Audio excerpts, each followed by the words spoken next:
Hello student, welcome back to Vijay education to the economics series. तो दोस्तों स्वागत है आपका अपने यूट्यूब चैनल विजय एजुकेशन पे। हमारा जैसे कि आप लोग जानते हैं कि इकोनॉमिक्स सीरीज चल रहा है। इकोनॉमिक्स में हम देख रहे हैं बीपीएससी पीटी के पर्सपेक्टिव से इकोनॉमिक्स क्लासेस हमारी चल रही है। तो हमने 2 लेक्चर पहले कर चुके हैं। तो 2 लेक्चर में हमारा जो लास्ट लेक्चर था, सेकंड लेक्चर, उसमें हम लोग पढ़े थे। आज हमारा थर्ड लेक्चर होगा। जैसे कि हम लोग बोर्ड पर लिखे थे थर्ड लेक्चर। हम बिना देरी किए वीडियो को स्टार्ट करते दोस्तों, हमें कुछ और बोलने की शौक नहीं। तो हम थर्ड लेक्चर में पढ़े थे, सेकंड लेक्चर में पढ़े थे अर्थशास्त्र की विचारधाराएं।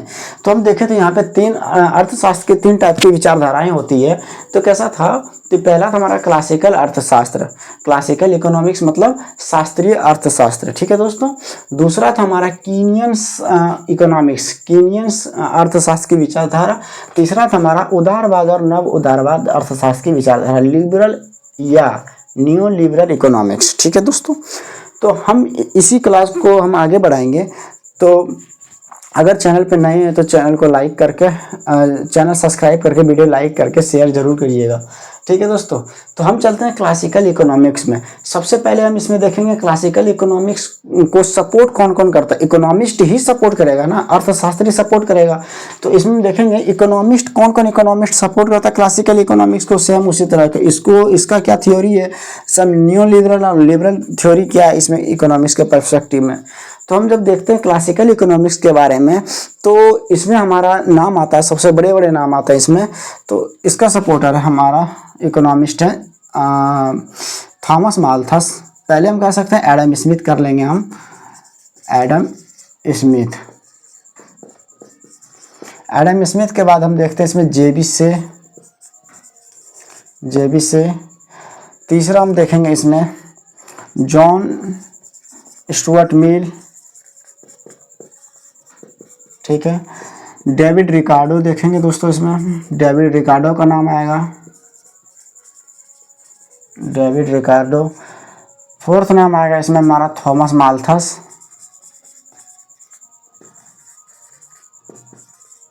Thomas Malthus. तो इन सब विचारक का क्या कहना है शास्त्रीय अर्थशास्त्र को लेके, इन सब विचारक का क्या कहना है शास्त्रीय अर्थशास्त्र को लेके।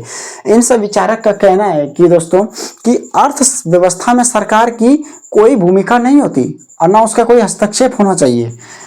हमारा क्लास अगेन दोस्तों समझिएगा, एकदम फोकस ऑन द बोर्ड दोस्तों, फोकस करिए बोर्ड पे।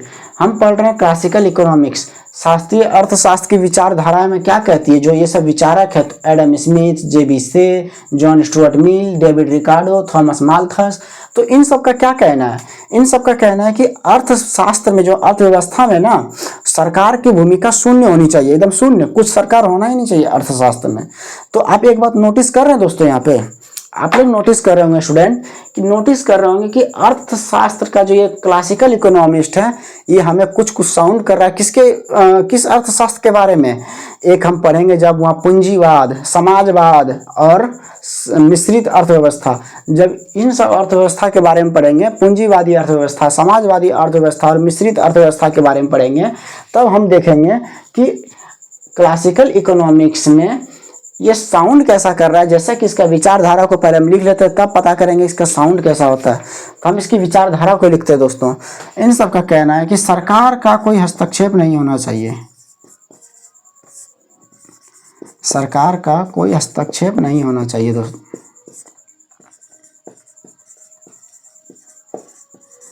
सरकार का कोई हस्तक्षेप नहीं होना चाहिए, ये देखते हैं, ठीक। अब इसमें कहता है कि बेसिकली सरकार का कोई हस्तक्षेप नहीं होना चाहिए, किसमें? क्लासिकल इकोनॉमिक्स में। ये कहता कौन है? Adam Smith, Adam Smith. Again हम पहले पढ़ चुके हैं कि एडम स्मिथ का एक बुक है, पुस्तक का नाम है वेल्थ ऑफ नेशन। तो एडम स्मिथ कहते हैं कि सरकार में कोई हस्तक्षेप नहीं होना चाहिए। देखिए यहाँ हम सिखाना क्या चाह रहे हैं आपको, यहाँ कुछ ऐसा साउंड कर रहा है कि पूंजीवाद टाइप का, पूंजीवाद अर्थव्यवस्था की तरह साउंड कर रहा है कि पूंजीवाद अर्थव्यवस्था में जैसे हम लोग पढ़ेंगे कि उसमें सरकार का कुछ हस्तक्षेप नहीं होता है। क्या होता है उसमें? सरकार का कोई हस्तक्षेप नहीं होता है, ठीक है। तो हमारा यही कहता है शास्त्रीय अर्थशास्त्र, ठीक है दोस्तों। इसमें और बात कहता है कि अर्थव्यवस्था में कोई समस्या आती है, देखो, और एक बात ये हो गया। सेकेंड, अर्थव्यवस्था में, ये दोस्तों फोकस ऑन द बोर्ड, अर्थव्यवस्था में अगर कोई समस्या आती है,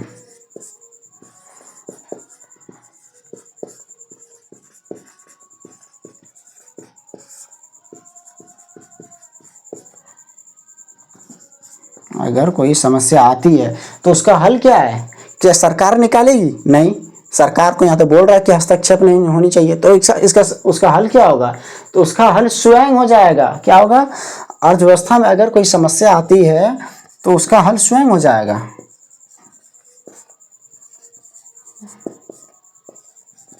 स्वयं हो जाएगा। ये मैं कह ये किसने कहा था? जेबी से ने, जेबी से। ये एडम स्मिथ का क्या कहना है कि सरकार का कोई हस्तक्षेप नहीं होना चाहिए। जेबी से का क्या कहना है? अर्थव्यवस्था में अगर कोई समस्या आती है तो हल स्वयं हो जाएगा, तो उसका हल स्वयं हो जाएगा। ठीक है दोस्तों, ये। और एक बात और यहाँ पे कहता है कि supply creates its own demand. क्या? Supply creates its own demand. क्या मतलब? आपूर्ति अपनी मांग स्वयं कर लेती है।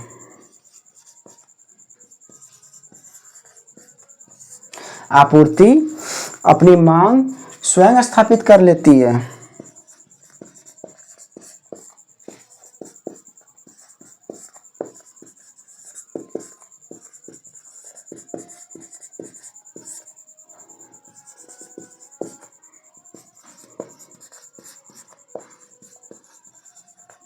ये हमारा तो कुल मिला के हो गया। ये भी किसका कहना है? ये भी जेबी से का कहना है। ये भी जेबी से का कहना है। ठीक है दोस्तों, तो कुल मिला के हम शास्त्रीय अर्थशास्त्र को हम देख लिए। शास्त्रीय अर्थशास्त्र को एक बार हम फिर से रिवीजन करेंगे कि अर्थव्यवस्था की विचारधारा में पहला हमारा है क्लासिकल इकोनॉमिक्स। तो इसका विचारक है हमारा एडम स्मिथ, जेबी से, John Stuart Mill, David Ricardo, Thomas Malthus दोस्तों। ठीक है, अब इन सब का विचार कहता है कि सरकार का कोई हस्तक्षेप नहीं होना चाहिए, अर्थव्यवस्था में सरकार का हस्तक्षेप नहीं होना चाहिए। किसका कहना है? एडम स्मिथ का। यहाँ पे एक बात आपको ध्यान दिला दूं, focus on the board guys. यहाँ पे आपको एक बात ध्यान दिला दूं कि एडम स्मिथ का एक बुक आता है वेल्थ ऑफ नेशन, उसको ध्यान रखना है। अर्थव्यवस्था में अगर कोई समस्या आती है तो उसका हल स्वयं हो जाएगा। ये किसका कहना है? जेबी से का। और एक कहना है जेबी से का कि supply creates its own demand. आपूर्ति अपनी मांग स्वयं स्थापित कर लेती है। जब आपूर्ति अपनी मांग स्वयं स्थापित कर लेगी दोस्तों, तो सरकार का क्या हस्तक्षेप होगा इसमें? सरकार क्या कोऑर्डिनेट करेगी? ठीक है, ये हमारा कुल मिला के शास्त्रीय अर्थशास्त्र की विचारधारा हुई। ठीक, अब हम यहाँ से आगे पढ़ेंगे कीनियन अर्थशास्त्र दोस्तों। ठीक है, देखिए इसको पढ़ने से पहले हम यहाँ पे एक चीज डिस्कस करेंगे। समय है दोस्तों 1929 का समय है अमेरिकन इकोनॉमी में। क्या टाइम है दोस्तों? 1929 का समय है। क्या होता है कि 1929 में यूएस का जो शेयर मार्केट है, यूएस शेयर मार्केट क्या होता है दोस्तों? वो अचानक से गिर जाता है। यूएस शेयर मार्केट अचानक से गिर जाता है। अब कहेंगे तो इसका अर्थशास्त्र से क्या लेना देना है? देखिए, अचानक से गिर जाता है। यह अमेरिकन इकोनॉमी की बात हो रही है। कब की बात हो रही है? 1929 का समय है, टाइम है। तो यूएस शेयर मार्केट अचानक से गिरती है दोस्तों। तो यूएस शेयर मार्केट अचानक से गिरने के बाद क्या होता है कि यहाँ पे ये महामंदी आ जाती है। क्या होती है? ग्रेट डिप्रेशन आता है, महामंदी आ जाएगा। जब महामंदी आता है तो इसके फलस्वरूप क्या होगा कि मुद्रा का आपूर्ति होगा, मनी सप्लाई, मुद्रा आपूर्ति मनी सप्लाई। इसको थोड़ा हम साइड में लिखते हैं दोस्तों। मनी सप्लाई क्या होगी? गिरने लग जाएगा। जब मनी सप्लाई गिरेगा दोस्तों तो एग्रीगेट डिमांड घटने लग जाएगा। इसके कारण हमारा क्या होगा कि जीडीपी, जब देश का जीडीपी भी गिरने लग जाएगी, जब देश का जीडीपी गिरने लग जाएगी दोस्तों, तो क्या होगा कि रोजगार प्रभावित होगा। देश में क्या होगा? रोजगार प्रभावित होगा। रोजगार प्रभावित होने के कारण लोगों के क्या होगा? आय में प्रभावित होगा। लोगों की आय प्रभावित होगी, कम होगा। इस सब का कारण मतलब गिरते जा रहा है। डिक्लाइन होते जा रहा है। ये कब की बात है? 1929 की बात है। तो यहाँ पे बेसिकली कीनीशियन अर्थशास्त्र में कहना क्या चाह रहा है कि ये सब जो विचारक हैं क्लासिकल इकोनॉमिक्स को सपोर्ट करने वाले, कहने वाले, दम भरने वाले कि जो सरकार के अर्थव्यवस्था में सरकार का हस्तक्षेप नहीं होना चाहिए, तो अब इसमें कौन हस्तक्षेप करेगा, तो इसको कौन सुधारेगा, हमको बताइए। कीनीशियन अर्थशास्त्र हमारा कहता है कि जब ये अचानक से महामंदी आ रही है, यूएस शेयर मार्केट जब गिर रहा है, तो ये सब में कौन समस्या को इसको देखने वाला है। तो यहीं पे एक बात आती है, जब इसका डेटा निकालते हैं तो टाइम क्या है, 1929 से लेके 33 का टाइम है दोस्तों, ठीक है, यही टाइम है 33 का। तो इसमें क्या होता है कि बेरोजगारी दर, जीडीपी दर और बेरोजगारी दर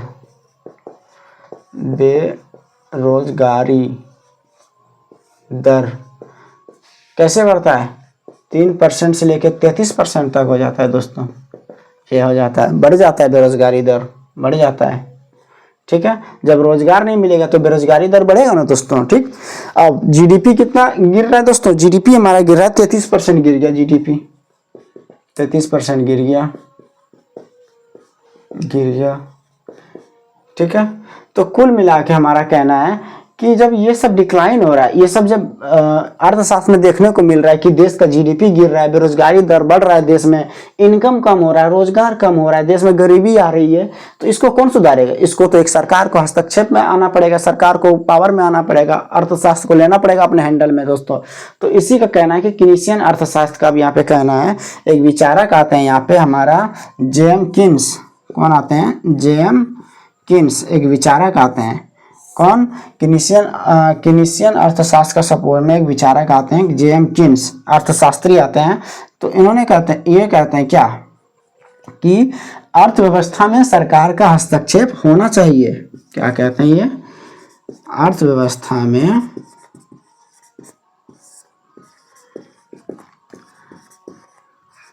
सरकार का इंटरफेरेंस, हस्तक्षेप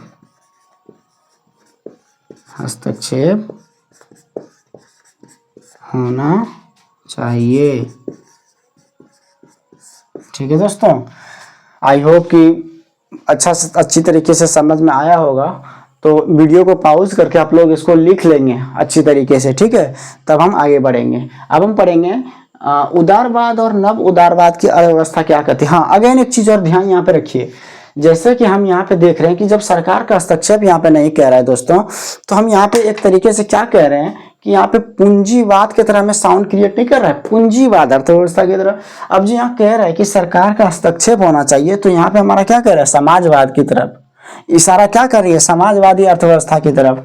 अब जब हम इसमें जाएंगे उदारवाद और नव उदारवाद में, इसमें बेसिकली कहना है कि सरकार का भी हस्तक्षेप हो और सरकार का हस्तक्षेप भी हो और क्या कहते हैं प्राइवेट कंपनियों का भी हस्तक्षेप हो।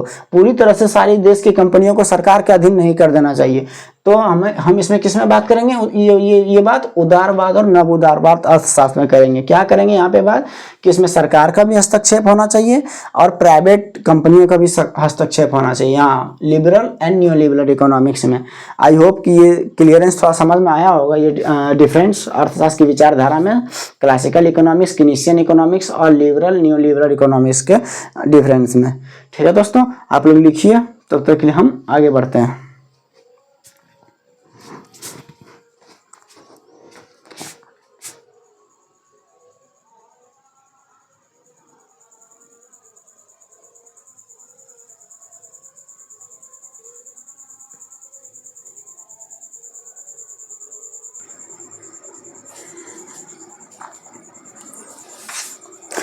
चलिए दोस्तों, अब हम आगे चलते हैं अर्थशास्त्र की तीसरी विचारधारा की ओर। तो इसमें हम देखेंगे liberal and new liberal economics. तो इसमें हमें देखने को मिलता है कि अर्थव्यवस्था में स्वतंत्रता होनी चाहिए। ये तो कह रहा है कि अर्थव्यवस्था में स्वतंत्रता होनी चाहिए, फ्रीडम होना चाहिए, लेकिन सरकार का हस्तक्षेप भी होना चाहिए, सरकार का भी हस्तक्षेप होना चाहिए। देखिए, तो ये हमारा क्या साउंड किया कि मिक्स इकोनॉमी, पहला वाला क्या कह रहा था दोस्तों, हमारा पहला वाला कह रहा था कि अर्थव्यवस्था में सरकार का बिल्कुल हस्तक्षेप नहीं होना चाहिए, नहीं सरकार नहीं आएगा। एंड सेकंड हमारा कह रहा था, दूसरा वाला कह रहा था कि अर्थव्यवस्था में सरकार का हस्तक्षेप होना चाहिए, पूरी तरीके से होना चाहिए, पूर्ण रूप से होना चाहिए। लेकिन हम जब तीसरे में चलते हैं, अर्थशास्त्र की विचारधारा का तीसरा में चलते हैं, लिबरल इकोनॉमिक्स में, उदारवाद अर्थशास्त्र में, तो इसमें हम देखते हैं कि इसमें दोनों को ले रहा है, क्लासिकल और कीनियंस को दोनों को मिक्स करके ले रहा है, इसलिए हम इसको मॉडर्न इकोनॉमिक्स भी कह सकते हैं दोस्तों, आधुनिक अर्थव्यवस्था। इसी तरह चलता है कि अर्थव्यवस्था में प्राइवेट कंपनी का भी पूर्ण अधिकार होता है, लेकिन सरकार का भी हस्तक्षेप होता है दोस्तों, ठीक। अब हम इसी को लेके कहानी आगे बढ़ाते हैं, हम अपना लेक्चर आगे बढ़ाते हैं। आई होप कि आप लोगों को पूरी तरीके से समझ में आया होगा, इसको जल्दी से नोट करिए, हम लेक्चर आगे बढ़ाते हैं। तो हम बात करेंगे अब यहाँ पे भारत का इकोनॉमिक्स के बारे में। ये हम इकोनॉमिक्स का समझ लिए, परिभाषा विचारधारा देख लिए। अब हम बात करेंगे इंडियन इकोनॉमिक्स के बारे में, ठीक है, कि इंडियन इकोनॉमिक्स में क्या मिक्स्ड इकोनॉमी है ना, यही चीज़ फॉलो की जा रही है, आधुनिक अर्थव्यवस्था की सरकार का भी हस्तक्षेप है और ये अर्थव्यवस्था स्वतंत्र भी है हमारा, ठीक है। तो हम जब बात करते हैं तो टाइम है दोस्तों 1990 का, क्या टाइम है यहाँ पे, नहीं इसको हम मिटाएं दोस्तों, मिटाते हैं तो हमें ऊपर में लिखने में आसानी होगा, इसको मिटाते हैं। अर्थव्यवस्था की विचारधारा को हम पूरी तरीके से समझ चुके हैं, आई होप कि आप लोगों को भी समझ में आया होगा। तो हम मिटा के आगे बात करते हैं। समय यहाँ टाइम चल रहा है 1990 का, जब भारत में आया इकोनॉमिक क्राइसिस, ठीक है दोस्तों, टाइम है 1990 का, 1990 का समय है। भारत में क्या आया हुआ, इकोनॉमिक क्राइसिस, इकोनॉमिक दोस्तों। अब हम यहाँ से आगे कहानी को बढ़ाते हैं कि टाइम हमारा 1990, समय हमारा चल रहा है 1990। यहाँ पे आया इंडियन इकोनॉमी में, भारतीय अर्थव्यवस्था में इकोनॉमिक क्राइसिस, ठीक है, अर्थव्यवस्था में क्राइसिस आया हुआ है, ठीक है दोस्तों। आर्थिक तंगी, क्या हुआ है, आर्थिक तंगी, आर्थिक तंगी। तो यहाँ पे एक कमेटी बनती है, मनमोहन राव कमेटी। तो उस टाइम के प्रधानमंत्री कौन थे हमारे, मनमोहन राव, पीवी नरसिम्हा राव पीएम थे, और मनमोहन सिंह, जो डॉक्टर मनमोहन सिंह इकोनॉमिस्ट थे, बड़े बहुत बड़े अर्थशास्त्री थे, जो बाद में प्रधानमंत्री भी हुए, फाइनेंस मिनिस्टर थे हमारे, सॉरी दोस्तों, कि यहाँ पे एक कमेटी बनता है, मनमोहन राव समिति,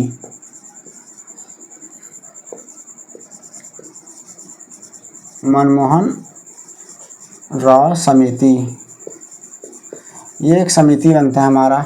इस समिति, ये समिति कहाँ गई, मनमोहन राव समिति बनता है, ठीक है। ये गई आईएमएफ के पास, आईएमएफ के पास गया, आईएमएफ, ये समझते हैं दोस्तों क्या होता है, इंटरनेशनल मॉनेटरी फंड, ठीक है, जो कि देश को लोन देता है उसके आर्थिक स्थिति को उबारने के लिए, आर्थिक तंगी को जो है, ये आर्थिक तंगी इकोनॉमिक्स क्राइसिस को निपटने के लिए लोन देता है आईएमएफ। इंटरनेशनल मॉनेटरी फंड होता है, क्या होता है, इंटरनेशनल मॉनेटरी फंड। ये आईएमएफ क्या देती है, लोन देती है किसी भी देश को अपनी उसकी अर्थव्यवस्था ठीक करने के लिए। लेकिन आईएमएफ ने रिकमेंड किया तत्कालीन समिति को, जो मनमोहन राव समिति बैठी थी, उसको रिकमेंड किया कि आप अपने देश में अर्थव्यवस्था को सुधारिए, अर्थव्यवस्था को लिबरल इकोनॉमी बनाइए। क्या करिए, लिबरल इकोनॉमी बनाइए, मतलब एलपीजी लाइए देश में। तब हमारा मनमोहन राव समिति, जो कि डॉक्टर मनमोहन सिंह इकोनॉमिस्ट थे, क्या थे, फाइनेंस मिनिस्टर, और पीवी नरसिम्हा राव क्या थे, प्रधानमंत्री। एक समिति बनती है, तो इन दोनों का एक समिति बनता है। तो इनने क्या सुझाव दिया, एलपीजी का सुझाव दिया दोस्तों। क्या दिया इन्होंने सुझाव, यहाँ से आया हमारा एलपीजी, एलपीजी, ठीक है दोस्तों। उदारवादीकरण, निजीकरण और वैश्विकरण यहीं पे आया, ठीक है दोस्तों, एलपीजी आया। तो जब एलपीजी आ रहा है यहाँ पे, तो हम इसको देखते हैं, थोड़ा सा एलपीजी को हम लिखते हैं फुल फॉर्म। ये हमारा होगा लिबरलाइजेशन,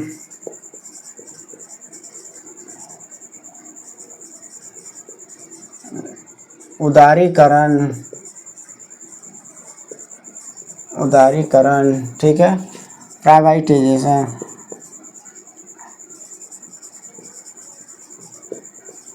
निजीकरण और ग्लोबलाइजेशन।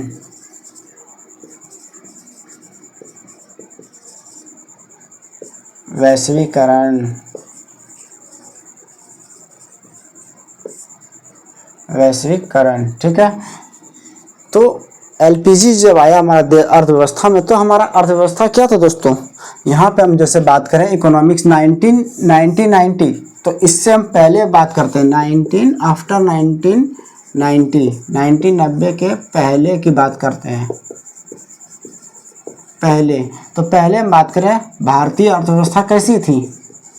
ध्यान देना दोस्तों, फोकस करो बोर्ड पे, बहुत इंपॉर्टेंट बात है कि भारतीय अर्थव्यवस्था कैसी थी।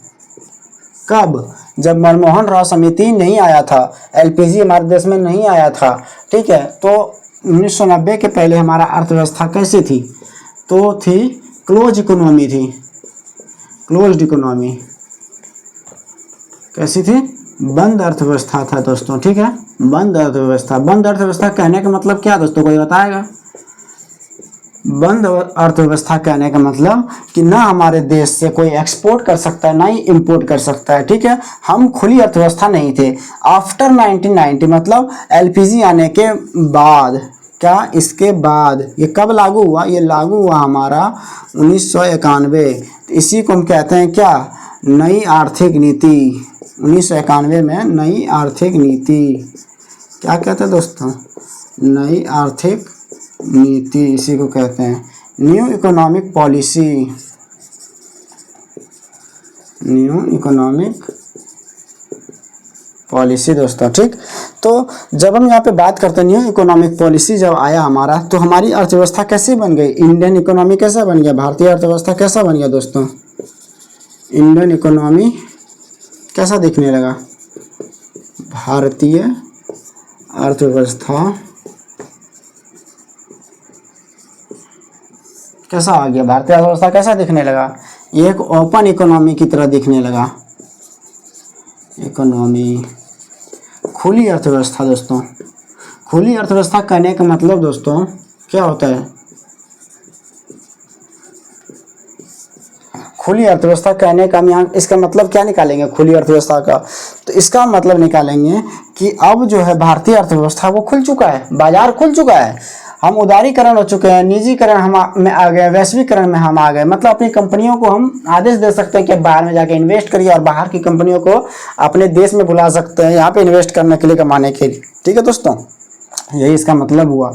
आई होप कि ये चीज़ आपको पूरी तरह से समझ में आया होगा, और आशा करता है कि वीडियो पसंद आया होगा दोस्तों। तो लाइक करिएगा, चैनल सब्सक्राइब करिएगा, वीडियो को शेयर जरूर करिएगा। आज के लिए इतना ही दोस्तों, काफ़ी गर्मी हो रही है, तो अब करेंगे कल। तब तक के लिए थैंक यू एंड जाने का इजाज़त दीजिए एंड जय हिंद।